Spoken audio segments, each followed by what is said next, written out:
السلام علیکم. Good to have you at Urdu audio books. حاضر خدمت ہے. ایک بھید ہے زندگی، ایپیسوڈ 3. بیٹا، اصل میں مما بیمار ہیں نا، اس لیے ادھر گئی ہیں. جب ٹھیک ہوں گی تو واپس آ جائیں گی. اپنے تئیں اس نے لائبہ کو تسلی بخش جواب دیا تھا. وہ ڈاکٹر کے پاس کیوں نہیں جاتی ہیں؟ وہاں جائیں نا. پتہ ہے، بھائی کہتا ہے مما اس لیے جیل گئی ہیں کہ انہوں نے پپا کا مرڈر کیا ہے. اس نے اپنی معصوم سی عقل کے سہارے ہی بات کی تھی. نہیں لائبہ جانو، یہ بات نہیں ہے. مما نے جان کر یہ سب نہیں کیا ہے. اس نے دانستہ لفظ مرڈر نہیں کہا تھا. وہ غلطی سے چھری پپا کو لگی ہے. وہ پہلے ہی بیمار تھے. اب اسے سمجھ نہیں آ رہی تھی کہ اور کیا بات کرے. بڑی مشکل سے اس نے موضوع تبدیل کیا تھا. اشر کی کوششوں کی وجہ سے ان دونوں کا ایڈمیشن ایک دوسرے اچھے اسکول میں ہو گیا تھا. اس طرف سے اس کا دل پرسکون ہو گیا. مگر زندگی میں مکمل سکون شاید ناپید تھا. جابر کے خاندان میں جواہر کے بارے میں چہمگوئیاں نئے نئے رنگ اختیار کر رہی تھیں. سب کا خیال تھا کہ جواہر کسی اور میں انوالو تھی، اور اس نے جابر کو اسی لیے راستے سے ہٹایا تھا کہ اپنے عاشق سے شادی کر کے ساری دولت بھی سمیٹ سکے. مگر برا ہوا جو یہ قتل سامنے آ گیا. اس یقین یا گمان کی وجہ سے سمانہ کی ذات بھی شک و شبے سے بالا تر نہیں رہی تھی. خاص طور پر آمنہ چچی کی ساری فیملی کو عجیب سی کرید لگی ہوئی تھی. آمنہ چچی کے چھوٹے بیٹے کا ایکسیڈنٹ ہو گیا تھا. صادقہ چچی نے فون کر کے سمانہ کو بھی جانے کی تاکید کی تھی. وہاں ضرور جانا، اب تم ایک طرح سے ہمارے خاندان کا حصہ ہو. اگر نہیں گئیں تو آمنہ کو غصہ آئے گا. ٹھیک ہے، میں آتی ہوں، آپ کے ساتھ ہی جاؤں گی. وہ اسی وقت مان گئی. آمنہ چچی کے ہاں تقریباً سارا خاندان ہی جمع تھا. ذیشان کا ایکسیڈنٹ اپنی غلطی کی وجہ سے ہوا تھا. زیادہ سیریس بات تو نہیں تھی، مگر آمنہ حسب عادت شور کر رہی تھی. سمانہ پھول اور فروٹ لے گئی تھی. حال احوال کے فوراً بعد انہوں نے کہا، آمنہ کیسی باتیں کرتی ہو، یہ پہلے ہی اتنی زیادہ ڈسٹرب ہے. صادقہ نے انہیں سہولت سے ٹوکا، پر وہ شرمندہ ہونے والوں میں سے نہیں تھیں. انہیں پورا یقین تھا کہ جابر کے قتل کے ساتھ اس کا یعنی سمانہ کا مفاد بھی وابستہ ہے. انہیں یہ بات کھائے جا رہی تھی کہ جابر کے قتل کے بعد اس کی ساری جائیداد اس کے قبضے میں چلی جائے گی، کیونکہ لائبہ اور کاشف دونوں ابھی بہت چھوٹے تھے. خود جواہر جیل میں تھی. ظاہر ہے کوئی نہ کوئی فیصلہ ہونے تک مالک و مختار تو سمانہ ہی تھی نا، وہ چھوٹی سی 5 فٹ کی لڑکی. سمانہ جتنی دیر وہاں رہی دل پر جبر کر کے بیٹھی رہی. ذیشان ایکسیڈنٹ ہونے کے باوجود خوب چہک رہا تھا. جابر کے قتل کے بعد وہ روزانہ ان کے یہاں پورا مہینہ آتا رہا تھا. وہ اس سے اچھی طرح واقف ہو گئی تھی. سارا دفتر بھی تم نے سنبھال لیا ہے اچھی طرح سے. آمنہ چچی کے لہجے میں حسد بھرا ہوا تھا، جسے انہوں نے عام سے طریقے اور الفاظ سے چھپانے کی کوشش کی تھی. میں تو کہتی ہوں شادی کر لو، خواہ مخواہ جان عذاب میں پھنسائی ہوئی ہے. تمہاری ابھی عمر ہی کیا ہے؟ بزنس، جائیداد، روپوں پیسوں کے بکھیڑوں سے نبٹنا تمہارے بس کی بات نہیں ہے. تم نازک سی لڑکی ہو، شادی ہو جائے گی تو تمہاری مشکلات کم ہو جائیں گی. یہ معاملات تمہارے لیے نہیں ہیں. شادی کرو، شوہر کے دل پر حکمرانی کرو. مگر میں جانتی ہوں کہ تمہارے دل میں بہن کے بچوں کے حوالے سے خوف بھی ہے. یک دم وہ بے پناہ ہمدرد نظر آنے لگی تھیں. اس لیے میرا مشورہ ہے کسی دیکھے بھالے بندے سے شادی کرو جو تمہیں چاہتا ہو، تمہاری قدر کر سکے اور بچوں کو بھی برداشت کر لے۔ ہمارے دل میں تمہارے لیے بڑی چاہت ہے، اس کا دھیان رکھنا۔ وہ اسے سوچوں میں غلطاں چھوڑ کر سامنے سے ہٹ گئیں۔ آمنہ چچی نے کھانے کا انتظام کیا ہوا تھا، نہ نہ کہنے کے باوجود انہوں نے اسے کھانا کھائے بغیر اٹھنے ہی نہیں دیا۔ جب واپس آنے لگی تو انہوں نے پھر اسے یاد دہانی کرائی۔ مانا میری باتوں پر غور کرنا، برا مت ماننا۔ جواہر کے حوالے سے اب تم بھی ہماری اپنی ہو، دیکھا نہیں جاتا۔ تمہارا بہنوئی قتل ہو چکا ہے، بہن جیل میں ہے، اور تم کمزور سی اکیلی جان کیا کیا کرو گی؟ ہم تمہارے ساتھ ہیں۔ بلکہ ذیشان تو کہہ رہا تھا اسے تمہارا اکیلا اور پریشانی دیکھی نہیں جاتی۔ میرا بیٹا بڑا حساس اور ہمدرد ہے، اس لیے تمہارے بارے میں فکر مند۔ مجھے خوشی ہوئی کہ کسی کو تو تمہاری فکر ہے۔ وہ بے دلی سے سر ہلا کر رہ گئی۔ صادقہ چچی واپسی میں اسے اپنے ہاں لے گئیں۔ کافی دیر وہاں باتوں میں گزر گئی، پھر ڈرائیور اسے چھوڑ کر آیا۔ کاشف اور لائبہ اسکول سے آ چکے تھے۔ اسے شرمندگی سی ہوئی اور محسوس ہوا کہ اس نے بہت دیر لگا دی ہے، کیونکہ لائبہ رو رہی تھی۔ خالہ آپ کہاں چلی گئی تھیں؟ کاشف اسے دیکھتے ہی ناراضگی سے بولا۔ اس کا منہ پھولا ہوا تھا۔ خالہ کی جان، آئی ایم سوری، میں چچی کے ہاں چلی گئی تھی، وہاں سے واپسی میں دیر ہو گئی۔ آئندہ ایسا نہیں ہوگا، پہلی اور آخری بار یہ غلطی ہو گئی ہے، کان پکڑ کر معافی مانگتی ہوں۔ اس نے سچ مچ کان پکڑ کر منہ پر افسوسناک تاثرات طاری کر لیے تو کاشف ہنس پڑا۔ لائبہ بھی رونا بھول کر دلچسپی سے اسے دیکھ رہی تھی۔ اس نے لائبہ کو گود میں بٹھا لیا۔ آئندہ کچھ روز میں آفس جوائن کر لوں گی، تب کیا ہوگا؟ پھر تو میں لیٹ واپس آؤں گی۔ آپ بہادر بنو، شام میں کریم چاچا کے ساتھ پارک چلے جایا کرو۔ اسی نے تجویز دی تو کاشف مچل گیا۔ نہیں خالہ، آپ جلدی واپس آیا کریں گی اور ہم کریم چاچا کے ساتھ پارک نہیں جائیں گے۔ اگر جائیں گے تو صرف آپ کے ساتھ، کیونکہ میں نے ٹی وی پلے میں دیکھا ہے چھوٹے بچوں کو باہر کے کسی بھی بندے کے ساتھ اکیلا نہیں بھیجنا چاہیے۔ اور ہاں، بھائی نے یہ بھی بتایا ہے کہ کسی سے کوئی چیز بھی مما کی اجازت لیے بغیر نہیں کھانی چاہیے۔ لائبہ بھی شریک گفتگو ہوئی۔ مگر ہماری مما تو ہمارے پاس ہی نہیں ہے۔ کاشف اداسی سے بولا تو اس کا دل کٹ سا گیا۔ اس نے قصداً بچوں کا دھیان ہٹایا۔ اچھا، اور کیا دکھایا ہے اس پلے میں؟ اس میں یہ بتایا ہے کہ جو گندے گندے انکل ہوتے ہیں نا، وہ مٹھائی، آئس کریم، چاکلیٹ اور پیسوں کا لالچ دے کر چھوٹے بچوں کو ساتھ لے جاتے ہیں اور پھر مار دیتے ہیں۔ کاشف نے بڑے پتے کی بات کی تھی۔ ہاں بھائی، کھانے کی چیزوں میں بے ہوشی کی دوائی ہوتی ہے، اسے کھاتے ہی بندہ بے ہوش ہو جاتا ہے۔ اس لیے ہمیں اکیلے باہر نہیں جانا چاہیے، اور اگر گندے انکل مل جائیں تو اسی وقت مما کو بتانا چاہیے اور ان سے کوئی چیز بھی لے کر نہیں کھانا چاہیے، اور اپنے آپ کو ہاتھ نہیں لگا دینا چاہیے، کیونکہ ہمارا جسم ہمارا ہے، کسی کو حق نہیں کہ وہ اسے ہاتھ لگائے۔ کاشف اس مشہور ٹی وی پروگرام کی ہو بہو نقل اتار رہا تھا۔ سمانا یک ٹک اسے دیکھے جا رہی تھی۔ وہ کتنی بڑی بڑی باتیں کر رہا تھا۔ وہ پھر سے سوچوں کے گرداب میں ابھرنے اور ڈوبنے لگی۔ ذہن کاشف کے جملے پر اٹک گیا تھا۔ ہمارا جسم ہمارا ہے، کسی کو حق نہیں کہ اسے ہاتھ لگائے۔ یہاں جسم پر کیا موقوف، روح تک اذیت سے بھری ہوئی ہے۔ وہ عجیب سے لہجے میں اپنے آپ سے بولی۔ شکر تھا کہ کاشف اور لائبہ اپنی باتوں میں مگن تھے، ورنہ شاید اس جملے کا بھی مطلب پوچھ بیٹھتے۔ پھر وہ کیسے اس کی وضاحت کر پاتی؟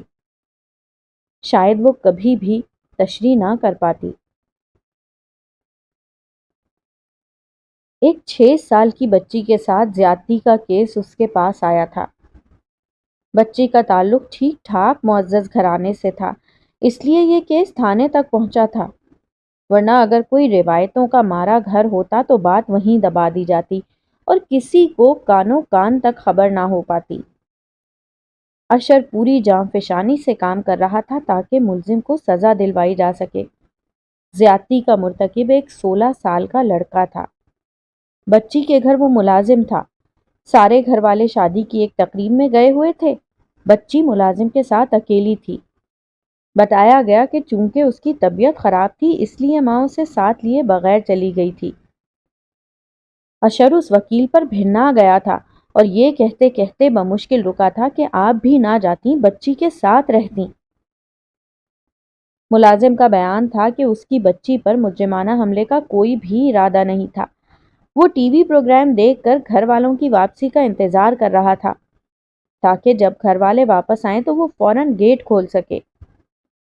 کیبل پر ایک بیہودہ فلم چل رہی تھی۔ وہ فلم دیکھ کر اس کا دماغ الٹ گیا اور وہ جذبات میں اندھا ہو کر بچی کے کمرے میں گھس گیا۔ وہ اپنے مذموم شیطانی مقاصد کی تکمیل میں کافی حد تک کامیاب ہو چکا تھا جب مالکوں میں سے ایک اچانک واپس آ گیا۔ اب اس کے پاس بھاگنے کا وقت نہیں تھا کیونکہ تھوڑی دیر میں باقی سب گھر والے بھی واپس آ چکے تھے۔ بچی بے ہوش تھی اور اس کی حالت کافی سنگین تھی۔ بچی کے باپ کا ارادہ تو اسے جان سے مارنے کا تھا، مگر گھر والوں نے پولیس کو فون کر دیا۔ پھر بھی تھانے آنے سے پہلے تک ملازم کی ٹھیک ٹھاک مزاج پرسی ہو چکی تھی۔ وہ شدید زخمی حالت میں تھا۔ مقدمہ زیر سماعت تھا۔ انویسٹیگیشن آفیسر کی حیثیت سے اشر بھی عدالت میں پیش ہوا تھا۔ بچی تاحال ہاسپٹل میں تھی۔ وہ اسے دیکھنے گیا تو اس پر نظر پڑتے ہی وہ ہذیانی انداز میں چیخنے لگی تھی۔ اشر کے دل پر بوجھ سا آ پڑا۔ وہ سخت تعصف میں گھرا ہوا تھا۔ اس کی ماں نے جو ساتھ ہی تھی بتایا کہ ہر مرد کو دیکھتے ہی اس کی یہی حالت ہوتی ہے، حتیٰ کہ اپنے باپ کو دیکھ کر بھی حواسوں میں نہیں رہتی۔ وہ اندازہ کر سکتا تھا کہ اس بچی کا مستقبل کیسا ہوگا۔ شاید وہ تمام عمر مردوں سے نفرت میں گزار دیتی۔ اب بہت مشکل تھا اعتبار کرنا۔ کم سن بچوں سے زیادتی سے متعلق کچھ لکھنے کا خیال غیر ارادی طور پر اس کے ذہن میں آیا تھا۔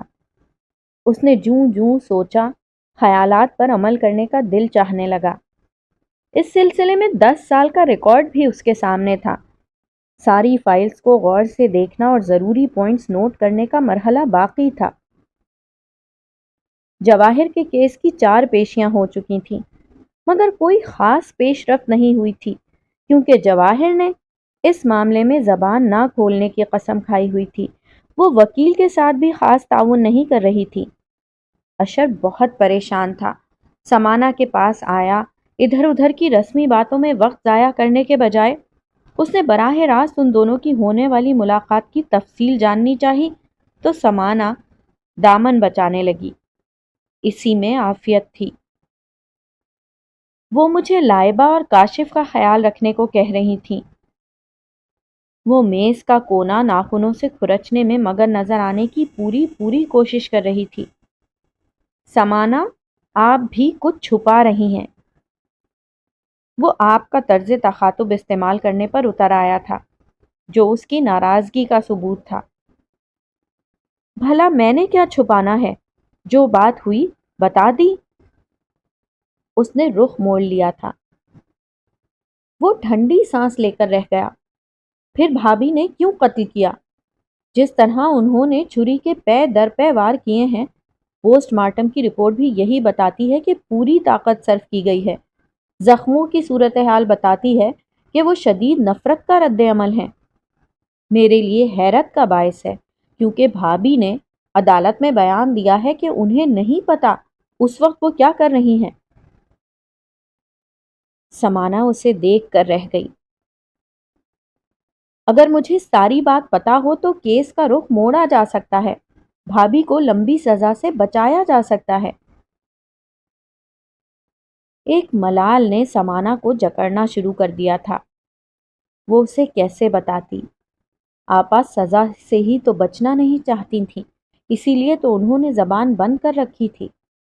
انہوں نے اسے بھی اپنے ساتھ ایک ایسے راز میں شریک کر لیا تھا جس کا بوجھ اٹھانا اس کے لیے ابھی سے ناقابل برداشت ہونا شروع ہو گیا تھا۔ بھلا وہ کیسے حفاظت کر سکے گی، کیسے بوجھ سہار پائے گی؟ اشر کے سامنے زیادہ دیر بیٹھنا اب اسے ممکن نہیں لگ رہا تھا، اس لیے طبیعت کی خرابی کا بہانہ کر کے وہ وہاں سے اٹھ آئی۔ وہ حیرت اور تعصب سے دروازے کو دیکھنے لگا جہاں سے وہ گزر کر ابھی ابھی گئی تھی۔ عجیب گورکھ دھندا تھا، اسے سمجھ نہیں آ رہی تھی کہ کہاں سے ڈور سلجھانی شروع کرے۔ چھوٹی بی بی، ذیشان صاحب آئے ہیں۔ کریم کی بیوی اسے بتا کر اب سوالیہ نگاہوں سے دیکھ رہی تھی کہ اب وہ اس کے جواب میں کیا کہتی ہے۔ اچھا بٹھاؤ انہیں، میں آتی ہوں۔ اس نے بستر سے اتر کر چپل پہنی، شانوں پر دوپٹہ درست کیا۔ اس دوران وہ سوچ رہی تھی کہ ذیشان کیوں آیا ہے؟ جابر کی موت کے بعد سب کے ساتھ وہ آتا رہتا تھا، اس کے بعد وہ آج آیا تھا۔ اس کا سوچنا فطری سا تھا۔ وہ ڈرائنگ روم میں آئی تو ذیشان صوفے سے اٹھ کھڑا ہوا۔ اس نے سلام کر کے رسماً سب کی خیریت پوچھی۔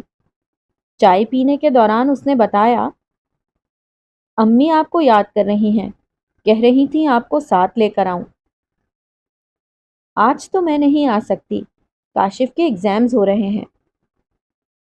اس نے سہولت سے انکار کر دیا تو وہ مایوس سا ہو گیا۔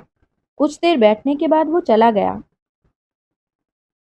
آمنہ چچی کیوں اس پر مہربان ہو رہی تھی، اس کی سمجھ سے بالا تر تھا۔ آمنہ چچی نے صادقہ چچی سے سمانہ کے بارے میں بات کی تھی، وہ اسے ذیشان کی دلہن بنانا چاہتی تھیں۔ جانے کیوں آمنہ نے یہ بات کی تو انہیں افسوس سا ہوا، کیونکہ عین یہی ارمان ان کے دل میں تھا۔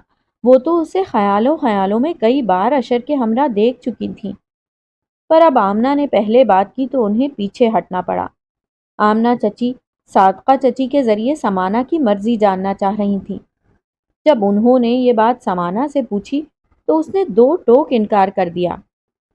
آمنہ پھر بھی مایوس نہیں تھیں، انہیں یقین تھا کہ سمانہ ایک دن ضرور مانے گی۔ جواہر کا نام خطرناک قیدیوں کی فہرست میں درج تھا، اس لیے اسے الگ تھلگ رکھا گیا تھا۔ صبح اس کے کیس کا فیصلہ ہونا تھا۔ اس تنگ و تاریک کمرے میں وہ دیوار کے ساتھ ٹیک لگائے کسی غیر مرئی نقطے پر نظریں مرکوز کیے ہوئے تھی۔ کمرے میں ہلکی ہلکی سی روشنی ہو رہی تھی جو بہرحال غنیمت تھی۔ کل اس کی زندگی کا تیسرا دور شروع ہونے والا تھا۔ پہلا دور جب وہ اپنے ماں باپ سمانہ اور امینہ کے ساتھ تھی، امنگوں بھرا دور تھا وہ۔ کاش سب کچھ ویسا ہی رہتا۔ اگر سب کچھ ویسا ہی ہوتا تو آج زندگی کتنی مختلف ہوتی، سب کچھ جل کر خاکستر نہ ہوا ہوتا، تو پھر اس کے جیون میں، اس کی زندگی میں بھی آگ نہ لگتی۔ دوسرا دور جابر کے گھر شروع ہوا۔ اس کی آنکھوں نے زندگی کے بہت سے تلخ رنگ دیکھے، ان میں سے ہر رنگ جدا ہی تھا، ایک دوسرے سے بالکل مختلف۔ اور کل صبح اسے زندگی کا تیسرا دور دیکھنا تھا۔ صبح ہونے میں کچھ گھنٹے باقی تھے۔ اس کی آنکھوں کے آگے اس کی گزشتہ زندگی کا ایک ایک ورق کھلا ہوا تھا۔ فجر کی نماز پڑھنے کے بعد وہ لیٹی تھی۔ اس دوران اس کے چہرے پر بڑی پرسکون سی مسکراہٹ تھی، جیسے اس نے نجات کا راز دریافت کر لیا ہو۔ صبح اپنے جلوہ میں جانے کیا لے کر طلوع ہونے والی تھی، یہ تو اوپر والے کو ہی خبر تھی۔ وہ اپنے قدموں پر چل کے جیل کی سلاخوں کے پیچھے گئی تھی، مگر آج اسے ہاتھوں پر اٹھا کے واپس لایا گیا تھا۔ پہرے پر متعین سنتری بتا رہا تھا کہ جب صبح اس کی کوٹھڑی کا دروازہ کھولا گیا تو وہ مردہ پڑی تھی۔ سمانہ کو اپنی آنکھوں اور سماعتوں پر شبہ ہونے لگا تھا، کیا واقعی یہ سامنے جواہر آپا کی ڈیڈ باڈی پڑی ہوئی ہے، کیا واقعی یہ حقیقت ہے؟ کاشف اور لائبہ دونوں اس سے لپٹے رو رہے تھے۔ صادقہ چچی اور دیگر خواتین اس موقع کے لیے ضروری انتظامات میں لگی ہوئی تھیں، کیونکہ سمانہ تو جیسے مسلسل ایک شوق کی کیفیت میں تھی۔ جواہر آخر اپنے آخری ٹھکانے پر پہنچا دی گئی۔ کاشف تو رو رو کر نڈھال تھا۔ سمانہ نے اپنے کمزور ہوتے حوصلوں کو پھر سے جمع کیا۔ لائبہ اس کی گود میں روتے روتے سو گئی تھی۔ صادقہ اسے اٹھا کر اندر لٹا آئیں تو انہوں نے سمانہ کو زبردستی نیند کی گولی دودھ کے ساتھ دی تاکہ اس کا منتشر ذہن اور اعصاب سکون پا سکیں۔ وہ پوری درد مندی کے ساتھ ان تینوں کا خیال رکھنے کی کوشش کر رہی تھیں۔ آنے جانے والوں کا دھیان، ایک ایک چیز پہ نظر، گھر کا خیال، سمانہ کو تسلی و دلاسے دینا، ان کے ہر کام میں خلوص کی جھلک تھی۔ اس کڑے وقت میں اگر ان کا سہارا نہ ہوتا تو شاید سمانہ بھی حوصلہ ہار جاتی۔ اب اسے آگے زیادہ بڑی مشکلات کا سامنا تھا۔ وصیت کی روح سے جواہر نے ساری جائیداد کا وارث کاشف، لائبہ اور سمانہ کو قرار دیا تھا۔ کاشف اور لائبہ کے جوان ہونے تک وہی نگران تھی، مگر سمانہ آدھی جائیداد کی وارث اس صورت میں قرار پائی اگر وہ شادی کر لیتی۔ بصورت دیگر وہ صرف نگران تھی اور اسے اس کام کا معاوضہ ہر مہینے ملنا تھا۔ انہوں نے سمانہ کی شادی اور جائیداد پر تصرف و ملکیت کو شرط رکھا تھا۔ جواہر کے وکیل نے بآواز بلند جابر کے رشتہ داروں کی موجودگی میں وصیت پڑھ کر سنائی تھی۔ جواہر کی وصیت کے مطابق اگر ان تینوں میں سے کسی کو بھی خدا نہ خواستہ کچھ ہو جاتا تو اس کا حصہ بھی دوسرے کو منتقل ہوتا۔ مثلاً اگر سمانہ مر جاتی تو اس کے حصے کی جائیداد کاشف اور لائبہ میں تقسیم ہو جاتی۔ اگر ان دونوں کے ساتھ ناگہانی ہو جاتی تو سمانہ تمام جائیداد کی وارث بن جاتی۔ آخر میں ایک بند لفافہ وکیل نے سمانہ کو دیا تھا۔ یہ تحریر جواہر نے جیل میں لکھی تھی اور وکیل صاحب کے ذریعے لاکر میں رکھوائی تھی۔ اس کے اوپر موٹے حروف میں لکھا تھا، صرف سمانہ کے لیے۔ وکیل صاحب جا چکے تھے۔ جابر کے اکثر رشتہ داروں کے چہرے اترے اترے سے تھے۔ کچھ رشک و حسد سے سمانہ کو دیکھ رہے تھے جو بیٹھے بٹھائے مالک بن گئی تھی۔ آمنہ کے چہرے پر غصے کی دبی دبی کیفیت تھی۔ بچوں کے جوان ہونے تک جیسے چاہے خرچ کرے، گل چھرے اڑائے، کوئی پوچھنے والا نہیں۔ جواہر نے بھی بڑی کم عقلی کا ثبوت دیا۔ سمانہ جیسی بچی کے نام ساری جائیداد کر دی، نگران بنا دیا۔ اگر نگران بنانا ہی تھا تو کسی سمجھدار بندے کو بناتی۔ بھلا سمانہ جیسی نازک لڑکی کیسے ان بکھیڑوں کو سنبھالے گی؟ وہ ایک رشتہ دار خاتون کے آگے جلے دل کے پھپولے پھوڑ رہی تھیں، جن کے خیالات کم و بیش ان سے ہی ملتے جلتے تھے۔ جواہر کی وصیت پر ہر کوئی اپنے اپنے انداز میں اظہار خیال کر رہا تھا۔ صادقہ اور ان کی ساری فیملی البتہ خاموش تھی۔ انہوں نے زبان سے ایک لفظ تک نہیں نکالا تھا۔ حالانکہ آمنہ نے پوری کوشش کی تھی افسوس میں انہیں بھی اپنے ساتھ شریک کرنے کی، مگر وہ سمجھداری سے کام لیتے ہوئے ادھر ادھر ہو گئی تھیں۔ وقت گزر رہا تھا۔ معمولات زندگی پہلے کی طرح رواں دواں تھے۔ اشر کی صلاح پر سمانہ نے بزنس کے معاملات کو دیکھنا شروع کر دیا تھا۔ اس سلسلے میں اسے آفس مینیجر عظیم ملک کا تعاون بھی حاصل تھا۔ وہ ایماندار اور مخلص آدمی تھے، ورنہ ان کی جگہ کوئی اور ہوتا تو بڑے سے بڑا ہیر پھیر کر چکا ہوتا۔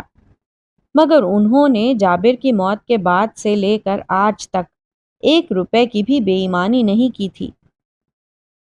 سمانہ پر حال ہی میں یہ راز کھلا تھا کہ جابر کا کزن اور آمنہ چچی کا بیٹا ذیشان بھی جابر کی زندگی سے یہاں کام کر رہا تھا۔ وہ پروڈکشن ڈپارٹمنٹ میں تھا۔ اگر سمانہ آفس نہ آنا شروع کرتی تو اسے پتہ ہی نہ چلتا۔ مینیجر صاحب کے مطابق ذیشان اپنا کام مکمل طور پر انجام دیتا تھا۔ اس کی ذات اور کام سے کسی کو کوئی خاص شکایت نہیں تھی۔ اسے آفس جوائن کیے چند ہی روز گزرے تھے وہ چند گھنٹوں کے لیے آتی اور پھر واپس چلی جاتی۔ در حقیقت اسے ان کاموں سے ذرہ بھر دلچسپی نہیں تھی۔ جواہر آپا اسے کن مشکلات میں ڈال گئی تھیں۔ جائیداد کے نگران جیسا بھاری پتھر اس کے ناتواں کندھوں پر رکھ دیا تھا۔ اس نے کبھی سوچا تک نہ تھا کہ وہ یکا یک بیٹھے بٹھائے اتنی زیادہ دولت و جائیداد کی وارث قرار دے دی جائے گی۔ ایک کم مایا و حقیر حیثیت کی بجائے وہ اہم ہو جائے گی۔ وہ آرٹسٹک مزاج کی حامل تھی، چھوٹی چھوٹی خوشیوں سے لطف اندوز ہونے والی۔ مگر تکلیف دہ پہلو تو یہ تھا کہ چھوٹی چھوٹی خوشیاں بھی اس کی زندگی میں نہیں آئی تھیں۔ اس کے خواب ادھورے رہ گئے تھے۔ وہ فائن آرٹس کی اسٹوڈنٹ تھی، اس فیلڈ میں نام کمانا چاہتی تھی۔ نہ چاہتے ہوئے بھی خاردار رستوں پر چلنا پڑ رہا تھا۔ جواہر آپا نے شادی کی شرط لگا دی تھی اور اسے شادی کے نام سے ہی نفرت تھی۔ لفظ شادی سنتے ہی اس کی نس نس میں آگ بھڑکنے لگتی، اور آپا نے شادی اور سمانا کو لازم و ملزوم قرار دے دیا تھا۔ قسمت بھی کیسے کیسے سنگین مذاق کرنے پر تلی ہوئی تھی۔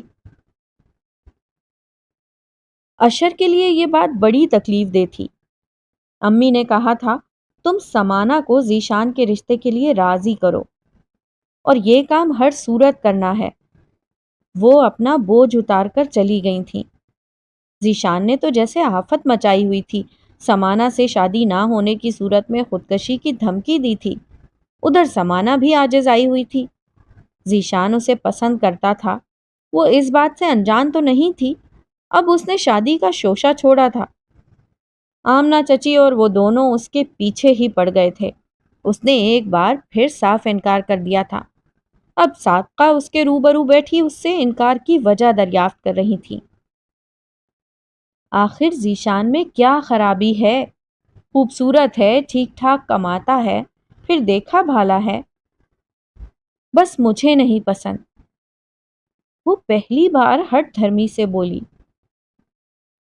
سمانا تمہیں پتا ہے تم کیا کہہ رہی ہو؟ وکیل صاحب نے وصیت تمہارے سامنے ہی تو پڑھ کر سنائی تھی۔